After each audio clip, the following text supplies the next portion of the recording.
getting started. All right, everyone. Thank you very much for being here today for our very last AI in Action at WCU webinar of the semester. Um, just a couple very quick housekeeping items before I turn it over to our Dan Forbes, who we're very grateful is willing to share some of his perspectives today.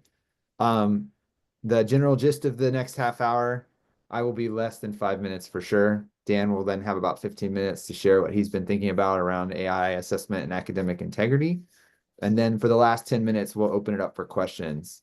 While Dan is speaking during that 15 minutes, if you have a burning question that pops up, put it in the chat and I will make sure we get to it when we get to that last 10 minutes. So with all that said, at this point, I will turn it over to Dan and let him get started. All right, let's see if I can do some screen sharing. Is that showing up properly? No, Nothing? no.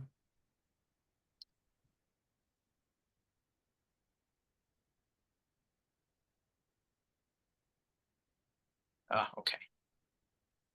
Now do I have something? Yes. Now we're good. Okay. All right, so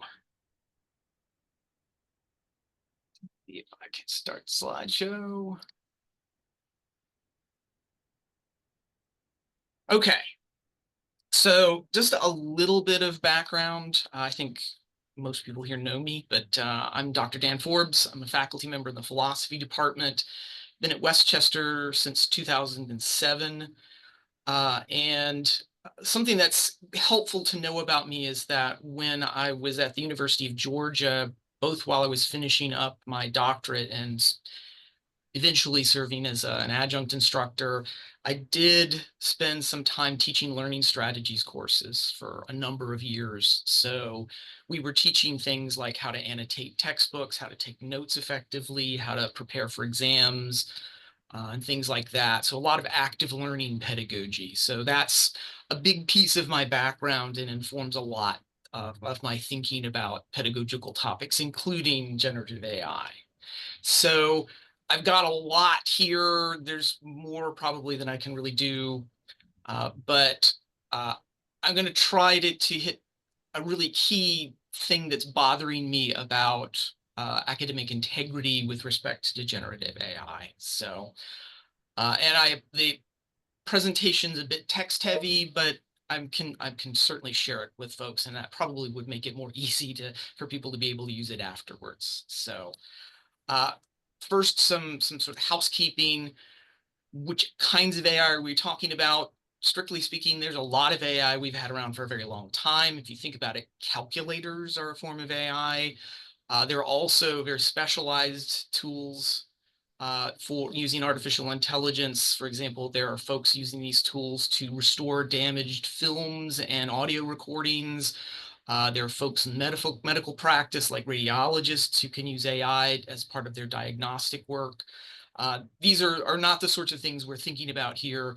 We're looking at generative AI tools. So these are things like ChatGPT and DALL-E, these tools that can generate content when prompted. And so these are the things that are really challenging us as educators. So first, we have to kind of go, well, is it bad for teachers, for instructors? Depends on what you're doing. So from some folks' perspectives, AI tools are labor saving and also an opportunity to improve equity and outcomes. So some students really benefit from using AI tools. It kind of levels the playing field for them. And then there's also a very practical aspect of this for certain disciplines. If you are training people to enter into a professional workspace where AI is being actively used, then this is obviously going to be some portion of your instruction. You're going to want to help students to learn how to develop the skills to use these tools effectively. So if that's the disciplinary context that you're coming from, then AI is a good thing. But then there are others of us, like I think for me in philosophy in particular, this is more the perspective that I'm taking on it. There are ethical questions about these tools. In particular, they seem to be taking away opportunities for people to do certain sorts of creative work. And they really want to do this creative work, but the tools make it so that this work can be done quickly and efficiently and without paying someone. So there's that ethical aspect of it. And then there's a pedagogical part, which is there, to use these tools is to shortcut a certain part of the thinking process. If we're doing something creative or scholarly or in some way compositional, these tools don't help you to develop these skills, but might shortcut the opportunities to really practice and working at them. And when in my courses, these are the sorts of things I want students to use writing in particular to do. Writing as a form of thinking. So AI is going to get in the way of that. So is it bad for assessment? Again, depending upon your perspective on AI, it may not be a problem. It may be a problem. So for those in disciplines where they want students to develop competency with these AI tools, it's not a problem for assessment. In fact, this is something you want to assess. You want to know whether or not students can use these tools effectively. And when it comes to academic integrity, well, if you need these students to use the tools and these tools are going to be used in the workspace, then it can't be cheating to be using it in their academic work. But again, if you're on this other side of the divide, these tools make it easier for students to submit things that are not actually their own work. So they're no longer indicators of their efforts in trying to compose or generate something creatively. And as a result, they're skipping over some important work in practicing developing certain sorts of cognitive skills that writing in particular enables you to do. All right, so we got two very different sorts of pedagogical perspectives on AI. This explains why the TLC has a generative AI framework rather than the university having a policy. Since there's not going to be any uniform attitude towards the use of AI, there can't be a policy that says this is absolutely something that you can't use and that this is automatically an academic integrity violation. So for those who are okay with using AI or actually need their students to use AI as part of their learning growth,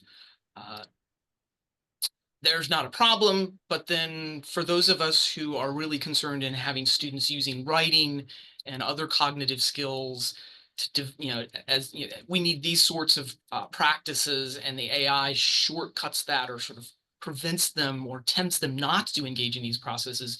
We're facing some special challenges.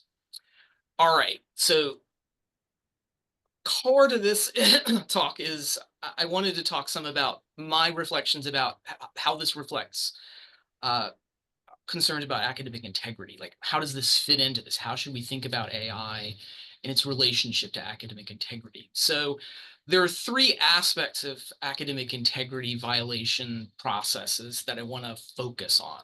One is detection, detecting that somebody has done something that violates an academic integrity policy. Second is establishing evidence that there is in fact a violation. And then third, and this is the part that I think people don't pay enough attention to, in any academic integrity proceeding, you really want this to be a learning opportunity for the student. And so it's really important to try to achieve a teachable moment as part of that process, where the student comes to learn, like, what was the problem? Why was this a violation of integrity? And really importantly, what can I do to avoid it in the future? And I think generative AI presents real challenges for all three of these. So how I'm going to go about doing this is comparing plagiarism as a form of academic integrity violation with generative AI use as a form of academic integrity violation where the instructor has prohibited the use of AI. So first, I'm going to use Turnitin's tools as examples for looking at this. First, Turnitin, many of us have used Turnitin for years to do plagiarism detection. And so this is a sample of what a plagiarism detection report is going to look like from Turnitin. And there are two main components that you have to notice. One is there's a percentage score the upper right-hand corner, that's what's called the originality score. All that says is that 36% of the text that was submitted looks substantially similar to something else in Turnitin's database. Anybody who knows what's going on here knows that that score is not evidence of any sort. It's a possible indicator, but possibly not. So this example that I've got up here kind of shows you a case where there's a relatively high score, but there's not actually a problem. What it shows is that there's text that's substantially similar to other sources, and it can show you what those other sources are, but that text is cited properly. It's in quotation marks and has proper citation, so there's not a violation here. The important part of this report is that right-hand column where it's indicating here are the sources that this looks substantially similar to. So that's what the Turnitin plagiarism detection report provides you. If you look at that little middle column with the icons at the very bottom, there's a little AI icon. If you click on that and Turnitin, it will give you something that looks a bit like this. So this is Turnitin's AI detection software. I think it's still in beta. I think it's still there. It's certainly still in development. And it gives you something like this. And all that it really tells you is it flags some text and then it says, our tools detected that there's reason to think that this is AI generated text. And it will show you where that text is, but there's no report on where it's coming from because obviously it's AI generated. It's not coming from a specific source. And I can't imagine that there would be any way of detecting which specific AI tool was responsible for producing it. Okay, so let's break this down.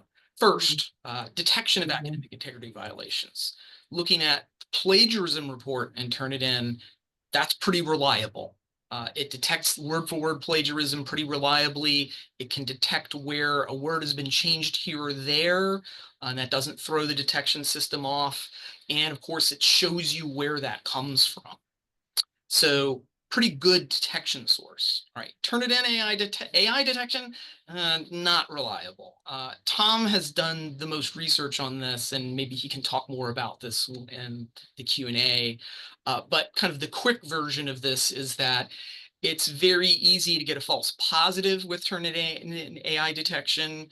And it's also unfortunately very easy to force a negative result. That is, a canny user can do some prompting and some recursive work with the AI and basically produce a result that's not going to trip the AI detection. So not particularly reliable.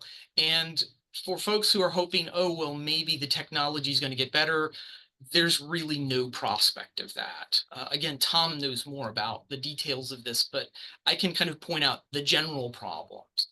One is that where a plagiarism detection tool is looking for substantial similarity in text, the AI detection tool doesn't have any sort of text to compare it with. And then the AI is actively trying to produce novel text, is trying to produce text that hasn't been seen before. So any detection tool is going to be looking for patterns or similarity, but then the AI is trying to thwart patterns, trying to produce something that's not similar to something else.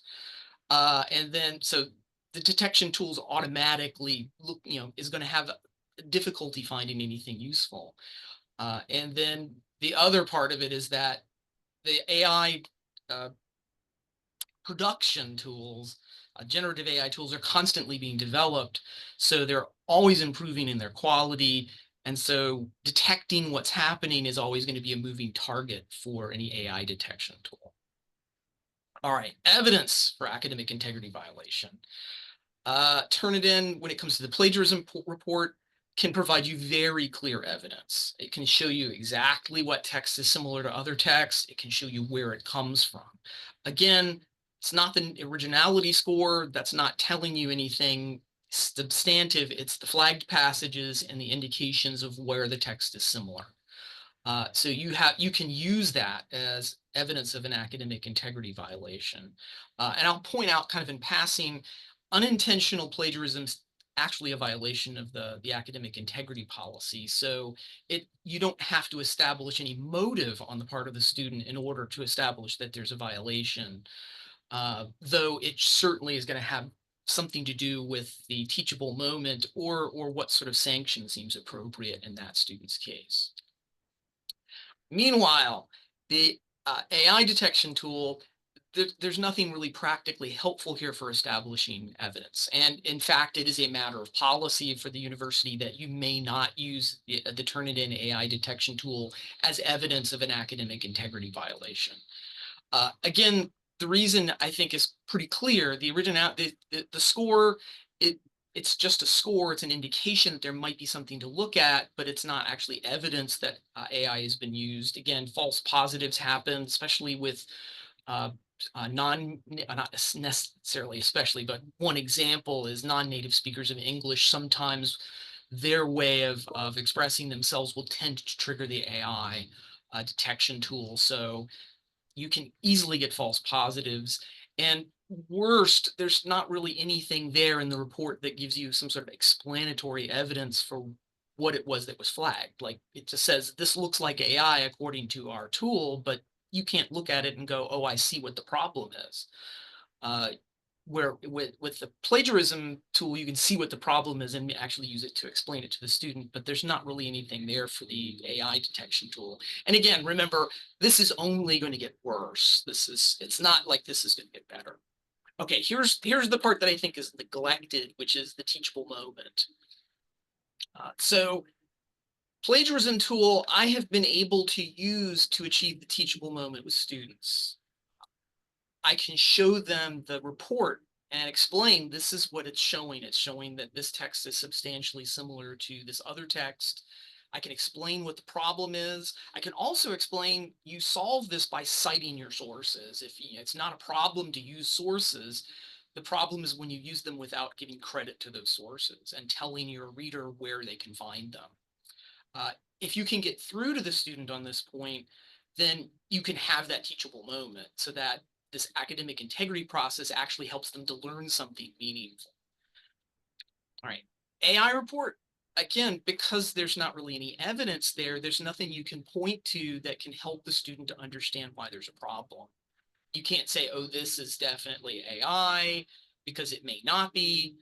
And there's nothing in the report that would tell you what makes it AI generated text. So you can't really use it to explain to the student what the problem is.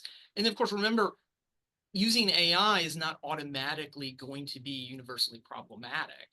Some instructors are going to want students to use AI. Some are going to require them to use AI, and others are going to require them not to use AI in certain circumstances. So if you haven't explained ahead of time what the problem was with using AI in that assignment, then you're, rather than getting a teachable moment, you're going to get a learner who's really frustrated.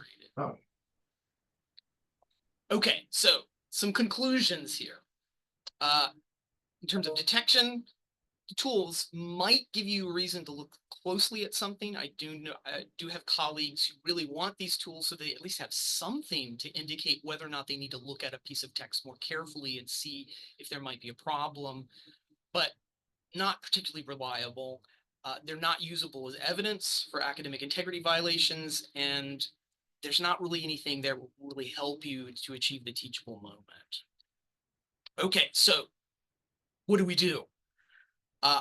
One thing that I think is really clear, and this is reflecting the Teaching and Learning Center's generative AI framework, you really need to tell students where they can and can't use AI. You need to be very explicit about that. I think it's extraordinarily important to explain why. Like, what is the reason why you can't use AI here? If you don't do that, the students are very likely to have this sense of some professors are okay with it, some professors are not, as though it's some sort of subjective judgment rather than something that has to do with your pedagogical goals. Also, we do need to think carefully about like what exactly is it that we're assessing in student work. And that's going to inform whether or not it's appropriate to prohibit the use of AI. For example, if I'm assigning a reflection paper, I really need to be not looking at mechanics and grammar. That stuff is not important. But if I assess for that anyway, if I grade a reflection paper on grammar and mechanics, then there are going to be certain students who are not as proficient with that, who are going to feel like I need to do something about that. And now they're going to be tempted to use AI to polish their paper up, when really what I wanted them to do was engage in some thinking of their own about something. So we want to be very clear, if this is not relevant to what we're assessing for a particular sort of assignment, be sure to say this is not relevant. All right, Tom's pop tech on, so I need to kind of quickly wrap up. What I've kind of indicated here is a distinction between two kinds of assessment contexts. One is about product, another is about process. If the AI tool is supposed to produce a product and that's what you want the student to learn, you're good.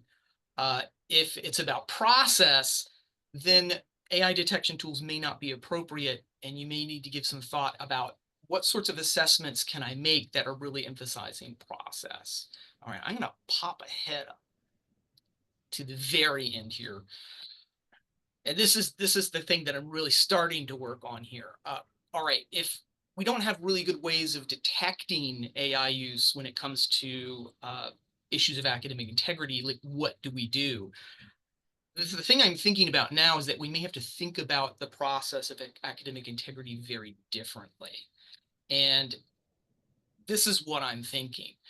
We ordinarily think about it in terms of a detection and enforcement sort of framework. That is, the student provides me with work. I need to figure out whether or not, where there's been a violation, and then enforce the policy with regard to that violation.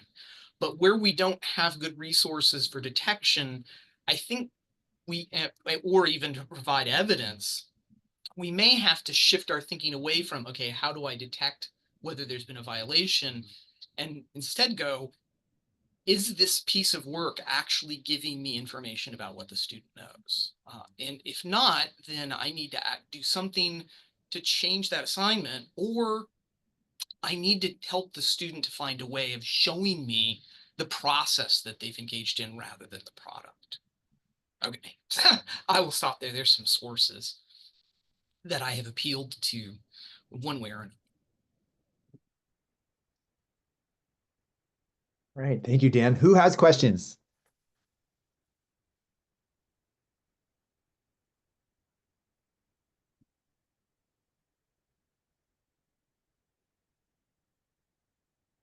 All right, I guess I'm going first. Dan, in your own teaching context, have you started to apply any of these kind of shifts in thinking in the way that you're working with students and doing assessment? I've not gotten very far. So one of the things that I did was shift to assignments that were harder for students to easily use AI to do. So I went back to doing pencil and paper tests in the classroom. Not something that I'm really happy with. I want to find something different from that, because that has all kinds of equity issues. But when it came to reflections, I shifted to audio and video format reflections rather than text reflections. It gives you sort of an informal detection process for AI use, in that there's something about the delivery that a student gives when they're reading an AI generated script for a reflection assignment, where you can kind of go, this feels kind of canned. Maybe I should call the student in and have a conversation with them about it. Like, what did you do here? And which is how I try to approach academic integrity processes. So there's some backstory here, but because I want to establish a teachable moment, or at least the possibility of a teachable moment, I have to approach those conversations very, very carefully. Like anybody, when I think someone's violated the academic integrity policy, I tend to have a very emotional reaction. How dare you? Why did you do this? And that's not at all productive for achieving that teachable moment. So I usually have to take some time, step away from it. And then I have this process of, the short version of it is that I show the student, what evidence I have and kind of explain what my concern is, and then ask the student, how did you go about producing this work? How did you do this? And a lot of times the student will give me an explanation like, oh, okay, that makes sense of it. And if it looks like, oh, okay, I understand what happened here and there's not a problem, then it'll end there. Sometimes there'll be some artful dodging for a little bit, but when I push back and go, well, that doesn't really explain what I'm seeing here, right? Or this isn't really consistent with what you're saying is not consistent with this other thing. Then we can kind of get into a territory where the student might kind of go, okay, I ran out of time, and I just really felt like I just had to do something fast, and this was what it was. And then I can start to ask questions like, well, okay, why didn't you ask for an extension? Or tell me what was going on? That might have saved you some trouble. So I'm trying to think of how do I develop assessments that will enable me to spot when a student's not going through the right sort of process. The thing that's really the big part of the struggle is that we're very used to using products as indications of the process. So your classic paper or essay, we look at that as, okay, you went through some process in order to generate this, so I can evaluate that product.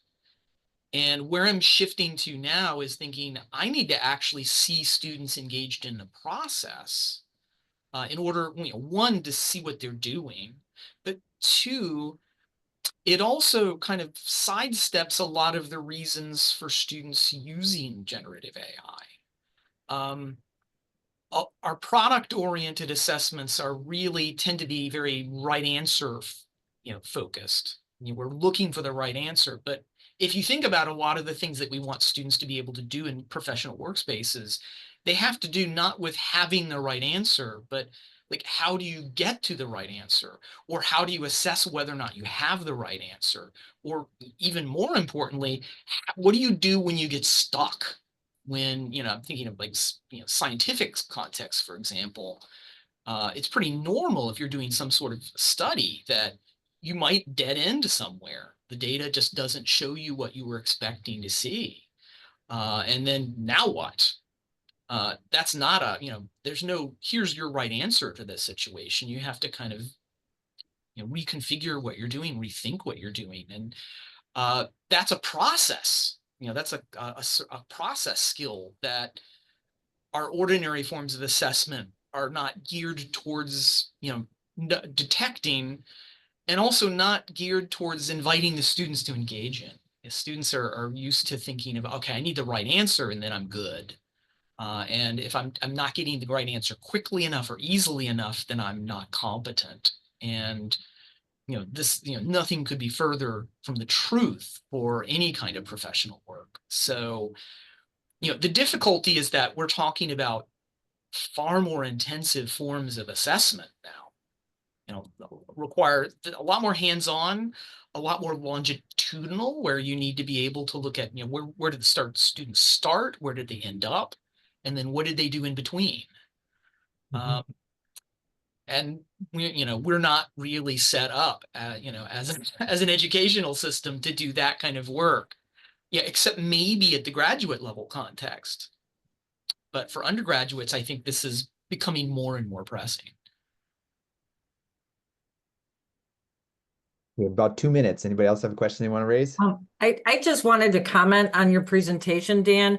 I really appreciated how you set up the problem of, shortcuts, shortcutting thinking processes no longer indicate, writing as as your primary example, no longer indicator of cognitive skills. And then I loved how you just broke that up at the end, talking about how we traditionally do assessment, i.e., some kind of end product. And that we really need to look at the process itself. Somebody that I know recently gave me an idea of, AI is not going anywhere. And students probably need to start developing skills about AI.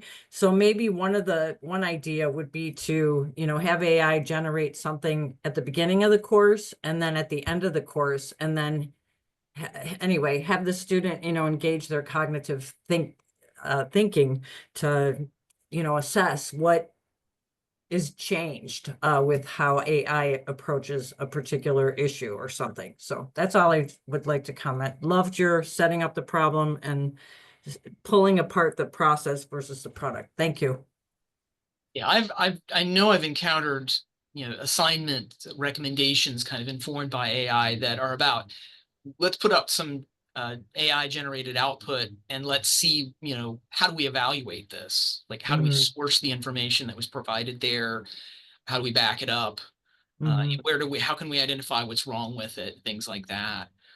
Interestingly, I mean, one of the things that I think is going to be particularly important in academic writing is going to be sourcing. And that's the thing that I think AI is absolutely not about doing. It does, yeah. I know that they're developing certain sorts of systems to do that, but my sense is that the consumer level stuff, like that's not really what they want to do with it. They want it to just kind of compile some information for you quickly and not tell you where it came from. Okay. So Yeah, it depends you on were looking skeptical, so Yeah, it depends on the tool. Some of these deep yeah. research tools actually do bring the citations, like Microsoft Copilot, if you wanted to, can bring the citations. And one of the interesting things that Microsoft folks told us when we were there exploring their Copilot is like a lot of institutions are realizing that they have like wrong information on their websites because they see the thing that AI generates, go, that's not right. But then when they track the source back, it's actually correctly sourcing wrong information on a website. Oh, wow. So they're having to like institutions are realizing like they've got a lot of work to do to clean their own data. But I want That's to, encouraging. yeah, I want to acknowledge that it's 10:31, so folks have to disappear. We only said a half an hour, and please feel free to. But I think there was at least somebody else who wanted to ask a question, so I want to open the floor for that.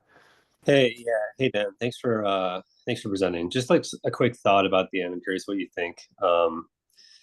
Thanks for the presentation. I think the end about like how do we separate process from the product, but also all in the effort of making this teachable moment, a teachable moment where like maybe we don't have the evidence, maybe we can't even detect it.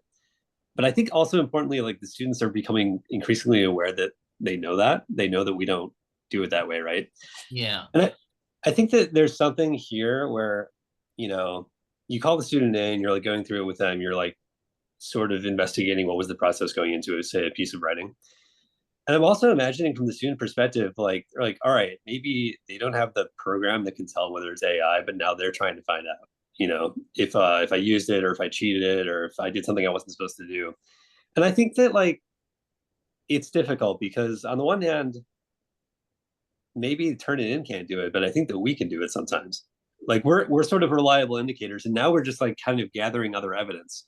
It's just in a more humane way of actually talking with students in Yeah. the teachable moment. And so, but I think that from their perspective, they could still be like, oh, he's in information gathering mode. He's trying to litigate whether or not I cheated. And so I think that Right. even here, it becomes so tricky compared to the standard plagiarism case with, pre ChatGPT. That's all. Yeah. Yeah. So I've not had this conversation yet, but the thing that I really would want to get across to the student as part of the teachable moment is that the AI sources, at least as they stand now, and the ones that the students are likely to be using, because they don't source the information, they're kind of a dead end in terms of checking. So I'd want them to know a lot of that teachable moment has to be, and for me, it's also a teachable moment because sometimes I'm learning, oh, this is why the students are doing this particular kind of thing. So I need to understand where they're coming from, but they also need to know, well, why is it that I have uh, said, why is it that I think that this is a problem? And so for for this sort of situation, I want to say, well, AI generated text is kind of a dead end, and it's not actually it's not fully integrated into the system of information that you really want to be working with. There's a great article entitled ChatGPT is BS, although it's the actual word BS is spelled out. Um, that talks about this issue from a philosophical standpoint, from a standpoint of Harry Frankfurt's analysis of BS. So that's a good one to look at to kind of think about, oh, what is it that we want to say or convey to students as being what the problem is with AI use from the perspective of an instructor who's saying, please don't do it in this context. Well, thanks. I'm going to check the article. I remember seeing it somewhere, but I have to read it. Absolutely worth your time.